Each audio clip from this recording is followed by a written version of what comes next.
মুসিবত, কোনো পেরেশানি, কোনো সমস্যা দেখা দিয়ে আপনি টেরও পাবেন না কত জায়গায় আল্লাহ অনুগ্রহ করেছেন। আল্লাহ বাঁচাই নিছেন, একটুর জন্য শেষ হয়ে যান নাই। আল্লাহ তাআলা রক্ষা করছে, আপনি খবরও নাই। আল্লাহ তাআলা আপনার প্রতি বিশাল একটা দান করছে, আপনি লক্ষ্য করেন নাই। ব্যক্তি সকল গুনাহ আল্লাহ মাফ করে দিবেন, সকল পেরেশানি আল্লাহ তাআলা মুক্ত করে দিবেন। এমন একটা আমল, এটা ছাড়া তো আমাদের উপায় নেই ভাই। আমাদের দুনিয়ার পেরেশানি দূর করবে, আখিরাতের পেরেশানি দূর করবে।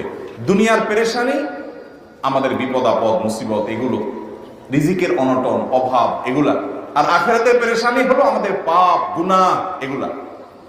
রুটি রুজি নাই, চাকরি নাই, ইনকাম নাই, ব্যবসা খারাপ যাচ্ছে, পেরেশানি হচ্ছে, কি হবে?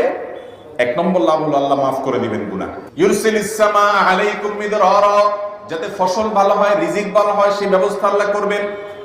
ওয়ায়ুমদিদুকুম বিআমওয়ালিন ওয়া বানিন, ছেলে মেয়ে হয় না অথবা ভালো ছেলে মেয়ে নাই, আল্লাহ তাআলা নেক সন্তান দিয়ে তোমাকে শক্তিশালী করবেন, সম্পদ দিয়ে শক্তিশালী করবেন।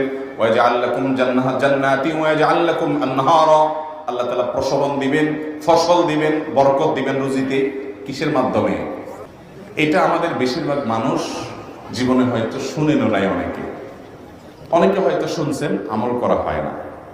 খুব সীমিত সংখ্যক আল্লাহর বান্দার আমলের তৌফিক হয়। সেটা হলো ইয়া দাল জালালি ওয়াল ইকরাম, এটা একটা জিকির। আল্লাহ তাআলাকে ডাকা, আহ্বান করা, এটাই জিকির। ইয়া দাল জালালি ওয়াল ইকরাম।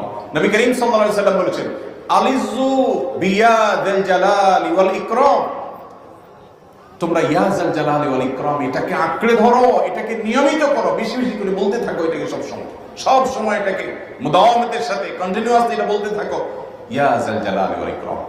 অনেক উলামায়ে কেরাম, মুহাদ্দিসিন ইকরাম ইয়া দাল জালালি ওয়াল ইকরাম কেন